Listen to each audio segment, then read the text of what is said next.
Yo, what is up, guys? What is poppin'? We are back with some nice IDM content. It's week 9 versus Sky.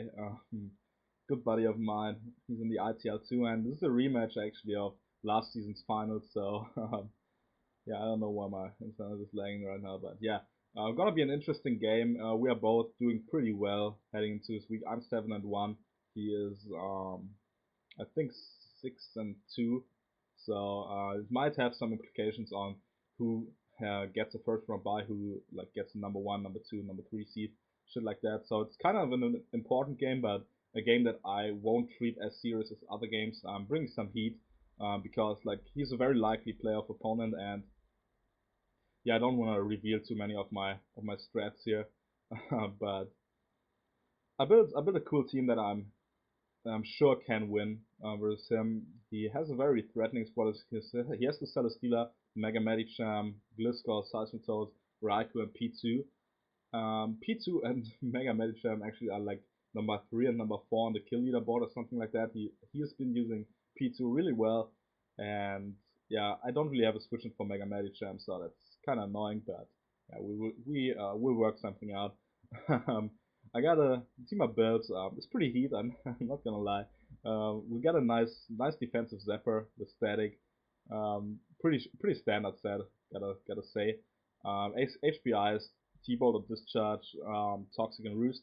We got a nice Aya Papa Berry, Pickpocket Weaver with knockoff, Icicle Crash, Pursuit, and Taunt. Pursuit was for Ladi, but he didn't bring it. Taunt is here to pretty much prevent rocks from Seismitoad. Um, that's pretty much the main idea behind it.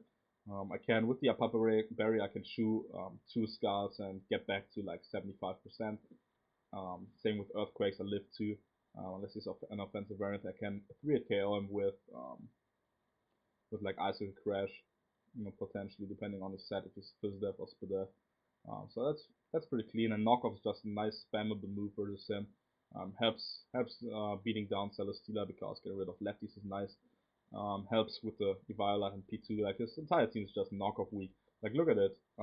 If I lead off with Weavile, which I will, he doesn't have he doesn't have a designated switch in to knock off because obviously Scissor doesn't want to get his toxic orb removed. Raikou, if it's lefties, doesn't want that to happen. Seismitoad enjoys his lefties or his AV. P2 and Celesteela don't want to switch in, so Weaver looking nice here. Mega Alakazam, Speedy Mon, like enough speed for Ladi. Has the Side Shock, or the Sidekick, I don't know. HPI, Signal Beam, and Recover. Max HP, as always. Nice bulk to it, so I can shoot hits from Mega Medicham like a fake out into Bullet Punch after rocks, like easily. Um, Definitely is a nice late game cleaner, especially if I can trace the download from P2, if I can trace Beast Boost from Celesteela. I can potentially trace Water Absorb from a Mono Skulls Seismitoad, which would be cool. I can trace um, the Poison Heal from Gliscor if he's a toxic variant. So a lot of cool options with trace here in this game. Snorlax, 4th member on the team. Return, Substitute, Belly Drum, Protect. Wild Set, Max Speed, Adamant with a lot of bulk. A +6 to 2 chaos his entire team. Besides Fizzdeath Celesteela, but versus Celesteela I can just sub up and live any 2 hits behind the sub. Like he can't leech seed up, he can't break the sub with Heavy Slam, so that's pretty cool. Protect is here to see if he wants to high jump kick with the Medicham. And yeah, if he brings no speed on P2 or Celesteela, Snorlax just abuses it, which is pretty clean. Azu is a trapping variant, Sapsipper, Whirlpool, Perish Song, Protect, and I think Rest. Maybe, I don't know, probably Rest. Yeah, it's definitely Rest on this set. That not as good versus this squad as it is like versus other brings he could have done, could have brought, but it can check or remove Celestina, and it can remove Porygon 2, which the idea behind this Azu set is if it can trap Celesteela or um, like if you didn't bring Celesteela or if I otherwise got rid of Celesteela, if it like removes Latios for example, it frees up Bandit Garchomp because if I get rid of the one like immunity or resist to Outrage, I just always claim a kill. Outrage 2 KOs, like not max Fizzdeath P2 easily. So that's kind of why, because I'm banned at Adamant. No, I'm Jolly. I'm Jolly. My bad. But yeah, like Adamant Outrage just outcosts the 2 kills his entire squad once I remove the Cellar Stealer. So that's pretty much the reasoning behind the legs. And as I said, remove Cellar and potentially like Glisk or Ladi so I can spam stab with my guard jump. So I decided to lead off with my Weavile. It's my dedicated lead in this match, and if he leads Seismic, I can just taunt. He also he leads this thing. I think I just go for the knock here.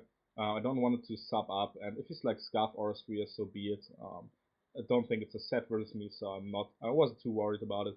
I can just go for the knock here. Celestial comes in. I wanted to taunt here, but I didn't want to risk my Weavile turn 1, even though like the Toxic or Leech was the most obvious play of my life. But I let Zapdos get Toxic. It's not the end of the world. I can just pull the switch off back into Weavile because I felt like Gliscor or Seismitoad were likely. Gliscor gives me another free move. Nice Ice Cream Crash. I switch out into Azu this time as he leeches. Get a nice Sap Sipper on the leech. As I think pull the switch back into Weavile. I'm predicting Seismitoad to come in again. He goes into Porygon though, as I'm just going to go for the knockoff here. Removing the Violet is huge for Garchomp and and Alakazam. He tri-attacks, and he doesn't put me in Aya Papa Berry, so that's kind of sad. Tri-attacks again. The special attack boost is kind of unfortunate, and he gets a para on Azu. I pull the switch back into Weavile again, trying to catch the Toad, but he actually stays and goes for the tri-attack. So I probably should have just like whirlpooled for damage, but now I go into my Snorlax, and he has speed on his fucking P2. It's unfortunate because I go for the sub now, but I can still, because I live a tri-attack behind my sub, I can still just belly jump and get a kill as he goes into his Gliscor. And Earthquakes, and I will like bob this Gliscor with the return. So I remove one Earthquake immunity, which is nice. So if I get rid of the Celestial, I can sweep with Earthquake potentially. But I like, why would I click Earthquake when I can just click Outrage versus the 4 remaining mons? So and like I just need like Celestial is at 51. It's a roll actually to knock it out with Outrage. So you can't really. No, it's not even a roll. I think I do 26 min or around 26. So if it's a roll, it's definitely in my favor. So he can't switch in hard into an Outrage with the Cellar. Medicham comes in. I want to preserve this thing as fodder. I'm knowing the fighting type attack. Probably the Drain Punch is coming out. I go into my Zap trying to catch the para, and yeah, it works out. And now I can just go into my Azu, trying to get a rest off here, but he Drain Punches me and I get fully parried. Well, obviously he does not. It's unfortunate, but it's not the end of the world. I have another chance to rest here, but I don't. So I have to bring Garchomp now, click Outrage. He just sacks it, which I think is his best play. It doesn't like really give him much if it stays alive. He like with Snorlax weakened, it's not a threat anymore. And Zam and Zapdos, Medicham isn't really that useful for. So now he brings in Celes. I'm locked in to Outrage. I do 27, as you see, would have been a 2 KO. As he leeches me, so yeah, fuck that. He protects here, so I get a 3-turn Outrage, sadly. Or is it? Yeah, it's 3 turns, so he gets back to 50, and because this is the most obvious double leech, or like leech again of his life, I can go into my Zammer and then go into Zap on the Heavy Slam. I'm not getting a para here, kinda sad, but not the end of the world. So I can roost up again, I think, as Raikou comes in. I know this is a substitute variant, the way it comes in on Zapdos, and now I go into my Snorlax because I know I live a T-Bolt after toxic damage and can break this up with return. So it's not a big deal, not the end of the world. And yeah, break the sub, Snorlax goes down. And now I can bring in my Garchomp. I made it bulky enough to live an HPIs from like 76%, unless it's like a boosting item, but it's not. So unless it's modest, he can't knock me out here. And if he's modest, I outspeed, so that's pretty nice. I go for the Outrage here just to claim a kill. I go for the Empower 62, so he's not really heavily invested. T-Bolt damage told me that as well, so I knew I was living 100%. And yes, guy thought like it might have been a 50-50 here, but it wasn't because Outrage just took care of Celestia if it came in anyway. So I go for the outrage again. Obviously, I'm locked into a 225, so I see definitely would have been a 2 KO. As he goes for the heavy slam and knocks me out, and now my Zam can come in and knock it out with the HPIs. And because I Mega Zam, I trace the Beast boost, and I will get a nice boost in special attack here, which puts me at a really high level. He brings in the Sidestone, I'm like, why? Because like Sidestone is just 2 KO'd easily by Sideshock. But he actually is, he will reveal to be Scarf, Scarf Toad, and I didn't creep like his slow Scarfers. Maybe I should have, but I really needed the bulk on Zam, so this thing can outspeed me. Go for the Earthquake. So I do 99.7%, and this fucker lives. I don't know if it was a roll, but probably was. But now P2 comes in as I switch into Zapdos. He makes a good double there. Doesn't give me the free Zapper and the free Toxic, but here I can go for the Toxic. He goes for the Tri Attack, and now there are some mind games here, because I have to like switch into Zama on a certain turn so he doesn't beat my Zapdos 1v1, because Zapdos plus Zama still guarantees that I'm probably living, probably beating the Seismitoad 1v1. So I go to Zama, he actually recovers up on this turn. I knew I was living in Tri Attack, so this only play there was going for Shadow Ball, which he doesn't reveal here to have. He goes for Tri Attack and freezes me as I go for Recover, and I'm like, are you fucking kidding me? Like, I had this game won by going hard into Zam. He freezes me, I don't thaw out, and on this turn I thaw out actually and go for the Recover. Getting kind of lucky there after like this bullshit freeze exam. But yeah, I can recover once more knowing that this P2 is going for Toxic. Goes for the Shadow Ball now, and now this game is pretty much over because he can't lock himself into a move that knocks at both Zam and Zapdos. I'm guaranteed out of range of an Ice Punch anyway with Zapdos, because I'm much I'm heavily invested in physical defense.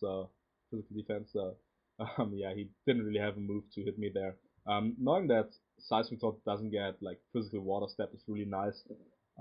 Because then I knew as long as I'm at like 56 or 50-ish with them, he can't knock me out with anything. So we get the win. Good game to my boy Sky. He brought a wild squad, so did I.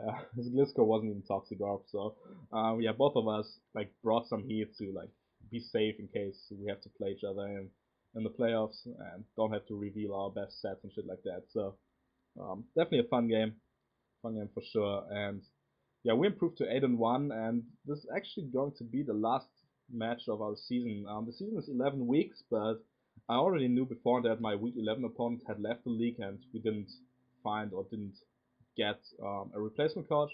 So that was a ninth win for me, which pretty much clinched the number 2 seed for me, and so I decided to forfeit my week 10, just not playing it because my opponent was in playoffs anyway, and I want to preserve sets for playoffs. So um, yeah, I was like, let me forfeit this. So we're going to finish the season with 9-2 records. I think my differential is like plus 25, really solid. I still can make the number 1 seed if Pledge or the Shamrock Novas lose another game. They're week 11. I don't know who they play, so if he loses, I'm actually getting number 1 seed. If not, I'm taking number 2. It doesn't really matter to me. I like my matchup versus all potential playoff opponents, so it's not the end of the world. And yeah, it's like definitely looking interesting. The playoff battle, like it's still a lot of guys who can make it in, like at least 5 or 6 guys, I think, have a shot at playoffs, a realistic shot, and yeah, we'll see who makes it in. But I clinched the first round bye, and that's the most important thing to me, which means I only have to win 2 more games to defend my title for a second time. 3 titles in a row would be really nice, but yeah, we'll see how it goes. Yeah, that's well. Hope you guys enjoyed. Leave a like in the comment if you did, and I catch you in the next video. See ya.